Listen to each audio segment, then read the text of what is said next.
بسم اللہ الرحمن الرحیم۔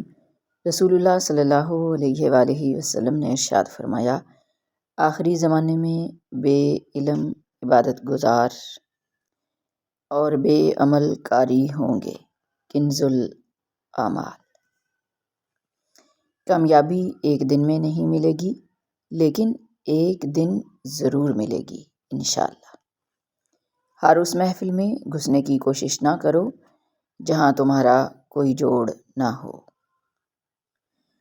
اگر کسی کی مسکراہٹیں آپ کے وجود سے وابستہ ہیں تو یقین کیجئے آپ قابل رشک ہیں۔ جس طرح درخت کے تنے، جڑیں اور شاخیں ایک دوسرے سے جڑے ہوتے ہیں، ویسے ہی میاں بیوی کا وجود بھی ایک ہوتا ہے، خوشیاں بھی سانجھی اور تکلیفیں بھی مشترک۔ اگر ایک دوسرے کو سمجھیں، برداشت کریں اور ایک دوسرے کا سہارا بنیں تو یہ رشتہ ہمیشہ سرسبز و شاداب رہے گا انشاءاللہ۔ زکوٰۃ صرف صاحب حیثیت پر فرض ہے، جبکہ ٹیکس ان پر بھی جن کے پاس کفن کے پیسے بھی نہ ہوں۔ یہی فرق ہے شرعی اور جمہوری نظام میں۔ میاں بیوی کا رشتہ اللہ کی طرف سے ایک عظیم تحفہ ہے۔ اپنے اس رشتے کی قدر کریں اور اسے مضبوط بنانے کی کوشش جاری رکھیں۔ رسول اللہ صلی اللہ علیہ وآلہ وسلم نے ارشاد فرمایا، تم میں سے جب کوئی اذان فجر سنے اور برتن اس کے ہاتھ میں ہو، یعنی سحری کھا رہا ہو، تو اس برتن کو رکھے نہیں بلکہ اپنی ضرورت پوری کر لے۔ سنن ابو داؤد۔ محبت کی پہچان عزت ہے۔ جو آپ کی عزت نہیں کر سکتا، وہ کبھی بھی آپ سے محبت نہیں کر سکتا۔ رسول اللہ صلی اللہ علیہ وآلہ وسلم نے ارشاد فرمایا، جس نے ناجائز راستوں سے مال کمایا، پھر اس مال سے رشتہ داروں کے ساتھ اچھا سلوک کیا، یا صدقہ خیرات کیا، یا اس مال میں سے اللہ کے راستے میں خرچ کیا، تو قیامت کے دن خرچ کیا گیا یہ سارا مال جمع کیا جائے گا اور اس شخص کو اس کے مال کے ساتھ جہنم میں پھینک دیا جائے گا۔ الترغیب والترہیب۔ عجیب سلسلہ ہے زندگی کا، کوئی بھروسے کے لیے روتا ہے اور کوئی بھروسہ کر کے روتا ہے۔ رزق صرف روپیہ پیسہ نہیں ہوتا، بلکہ نیک اور محبت کرنے والا ہم سفر، ہنستے مسکراتے بچے اور خوشگوار فیملی بھی رزق ہے۔ عبادت کوئی دلیل نہیں، معاملات سے پتہ چلتا ہے کہ خدا کا خوف ہے کہ نہیں۔ رسول اللہ صلی اللہ علیہ وآلہ وسلم نے ارشاد فرمایا، اللہ رب العزت ہر رات جب اس کا پہلا تہائی حصہ گزر جاتا ہے تو آسمان دنیا پر اترتا ہے اور فرماتا ہے، حقیقی بادشاہ تو میں ہی ہوں، کون ہے جو مجھے پکارے تاکہ میں اس کی پکار سنوں؟ کون ہے جو مجھ سے مانگے تاکہ میں اسے عطا کروں؟ کون ہے جو مجھ سے مغفرت طلب کرے اور اسے میں معافی دے دوں؟ اور میرا اللہ اسی طرح برابر فرماتا رہتا ہے یہاں تک کہ فجر روشن ہو جاتی ہے۔ دعائے خیر ان اپنوں کے لیے جو کبھی واپس نہ آنے کے لیے ہم سے رخصت ہوئے۔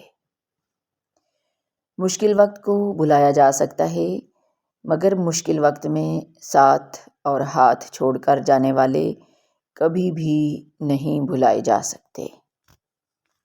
جو کہتے ہیں کہ پیچھے مڑ کر نہیں دیکھنا چاہیے، غلط کہتے ہیں۔ بار بار دیکھنا چاہیے تاکہ اپنی اوقات یاد رہے، کہاں سے چلے تھے اور کہاں تک پہنچ گئے۔ رسول اللہ صلی اللہ علیہ وآلہ وسلم نے ارشاد فرمایا، کسی غریب کو صدقہ دینا صرف صدقہ ہے، اور کسی رشتہ دار کو دینا دو چیزیں ہیں، ایک صدقہ اور دوسرا صلہ رحمی۔ سنن نسائی، حدیث نمبر 2583۔ رسول اللہ صلی اللہ علیہ وآلہ وسلم نے ارشاد فرمایا، جس شخص نے ہدایت کی دعوت دی اسے اس ہدایت کی پیروی کرنے والوں کے اجر کے برابر اجر ملے گا اور ان کے اجر میں کوئی کمی نہیں ہوگی، اور جس شخص نے کسی گمراہی کی دعوت دی اس پر اس کی پیروی کرنے والوں کے برابر اور ان کے گناہوں میں کوئی کمی نہیں ہوگی۔ صحیح مسلم۔ زبان کی لاپرواہی، ذلت اور رسوائی۔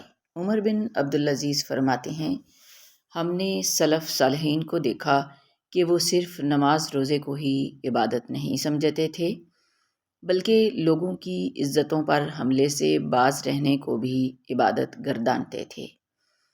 یاد رکھو، رات کو قیام کرنے والا اور دن کو روزہ رکھنے والا اگر اپنی زبان کی حفاظت نہیں کرتا تو وہ روز قیامت مفلس، یعنی اس کی تمام نیکیاں ضائع بلکہ الٹا گناہ اٹھائے حاضر ہوگا۔ واضح ہوا کہ فرضی اور نفلی نمازوں، فرضی اور نفلی روزوں، عمروں، اذکار اور دیگر مالی عبادات کے باوجود اگر کوئی انسان اپنی زبان کی حفاظت نہیں کرتا اور اس کی زبان سے لوگوں کی عزتیں محفوظ نہ ہوں اور اس کا کردار لوگوں کے لیے تکلیف کا باعث ہو تو ایسے انسان کی تمام تر نیکیاں تباہ و برباد ہو جائیں گی اور آخرت میں عذاب برحق ہے۔ معلوم نہیں گناہ کتنے ہیں، مگر اے میرے رب، اس ماہ رمضان کے صدقے ہمارے کبیرہ صغیرہ سارے گناہ بخش دے، آمین ثم آمین۔ ہو سکتا ہے کہ آپ کا دشمن چیونٹی کے سائز کا ہو لیکن اس کو ہاتھی کی طرح دیکھو، ڈینش کہاوت۔ کسی کا حق کھا کر انسان دنیا میں تو خوش رہ سکتا ہے لیکن روز محشر وہی اس کے گلے کا طوق ہوگا، یعنی جو حق کسی کا کھایا وہی گلے کا طوق ہوگا۔ وقت بہتے ہوئے دریا کی طرح ہے جو کبھی نہیں رکتا، صرف یادیں رہ جاتی ہیں۔ جب ضمیر ملامت کرنا چھوڑ دے تو سمجھ لو اب انسانیت ختم ہو گئی۔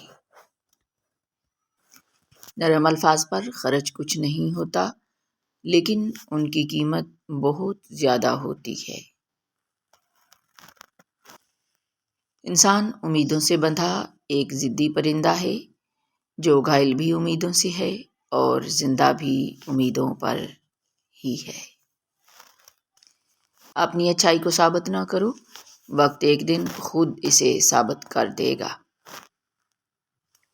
کسی فیصلے کے وقت اگر بات قرآن تک پہنچ ہی جائے تو فیصلہ قرآن کے اوپر ہاتھ رکھ کر نہیں بلکہ اس کے اندر سے پڑھ کر کریں۔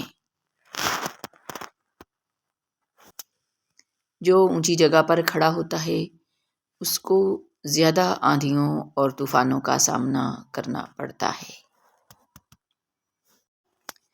ایک بات یاد رکھیں، جب آپ کسی کا اچھا کر رہے ہوتے ہیں تب آپ کا بھی کہیں اچھا ہو رہا ہوتا ہے۔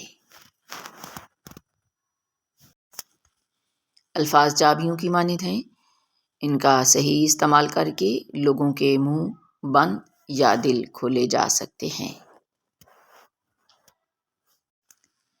کوشش کریں کہ نسلی لوگوں سے تعلق رکھیں، یہ ناراض بھی ہوں تو عزت اور کردار پہ بات نہیں کرتے۔ ہمیں جس سبق کو پڑھنے کی ضرورت زیادہ ہے وہ انسانیت کا سبق ہے۔ کچھ باتیں سمجھانے سے نہیں، خود پر بیت جانے سے سمجھ میں آتی ہیں۔ مکان ہاتھوں سے بنتے ہیں، گھر دلوں سے آباد ہوتے ہیں، اور دل اللہ کے ذکر سے آباد ہوتے ہیں۔ یا میرے اللہ دلوں کو آباد کر دے، آمین۔ بازار سے سب مل جاتا ہے، ماں جیسی جنت اور باپ جیسا سایہ کبھی نہیں ملتا۔ مولانا رومی فرماتے ہیں، ایک صوفی اللہ کے ذکر میں شب بیداری کر رہا تھا۔ شیطان نے کہا، اے صوفی، خاموش رہے، تیرے ذکر کا کیا فائدہ، اللہ کی طرف سے جواب نہیں آ رہا۔ صوفی دل برداشتہ ہو کر سو گیا۔ خواب میں حضرت خضر سے ملاقات ہوئی۔ آپ نے فرمایا، اللہ کے ذکر سے کیوں غافل ہو گئے ہو؟ صوفی کہنے لگا، اللہ کی طرف سے جواب نہیں آ رہا، اس لیے ذکر چھوڑ دیا۔ حضرت خضر نے فرمایا، اللہ کہتا ہے، اے بندے، تیرا اللہ کہنا ہی میرا جواب ہے۔ جب تک تیرا پہلی بار اللہ کہنا قبول نہیں ہوتا، اس وقت تک میں دوسری بار کہنے کی توفیق نہیں دیتا۔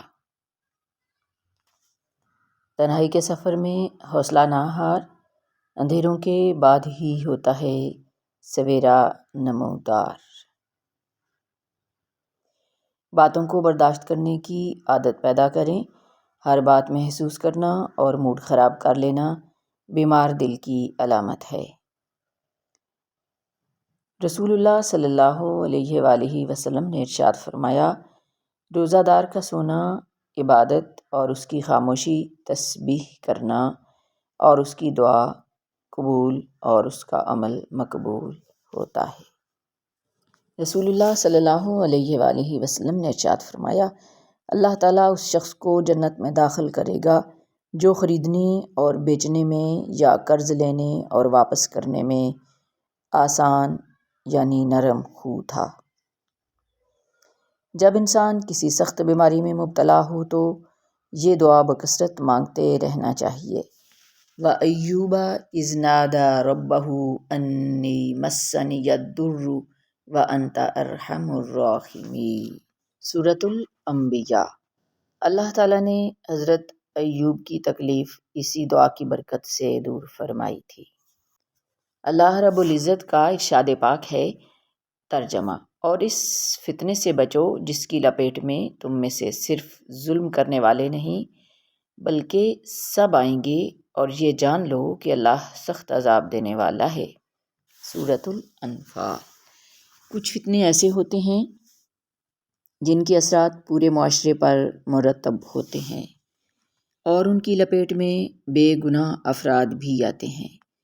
مثلاً خیانت حکمران کرتے ہیں، لیکن اس کی سزا اقتصادی، عسکری اور ثقافتی میدانوں میں پوری امت کو بھگتنا پڑتی ہے۔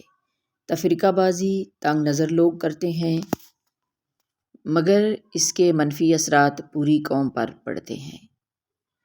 منافقت وہ دھوکہ ہے جو اپنائیت کے پردے میں چھپ کر وار کرتا ہے۔ کچھ لوگ محبت اور ہمدردی کا دکھاوا کرتے ہیں، مگر ان کے اصل ارادے وقت کے ساتھ کھل کر سامنے آ جاتے ہیں۔ بظاہر سب کچھ ٹھیک لگتا ہے، مگر حقیقت میں وہی لوگ سب سے زیادہ نقصان پہنچاتے ہیں جن پر بھروسہ کیا جاتا ہے۔ آغاز پر اعتبار نہ کریں، سچے الفاظ ہمیشہ آخر پر کہے جاتے ہیں۔ مخلص انسان کی کڑواہٹ برداشت کر لیا کرو، ورنہ منافق انسان کی مٹھاس آپ کی زندگی تباہ کر دے گی۔ زندگی میں اتنے جھوٹے اور مکار لوگ مل رہے ہیں کہ کسی پر بھی یقین کرنا مشکل ہے۔ کوشش کریں کہ کوئی ہمیں ایسے الفاظ میں یاد نہ کرے۔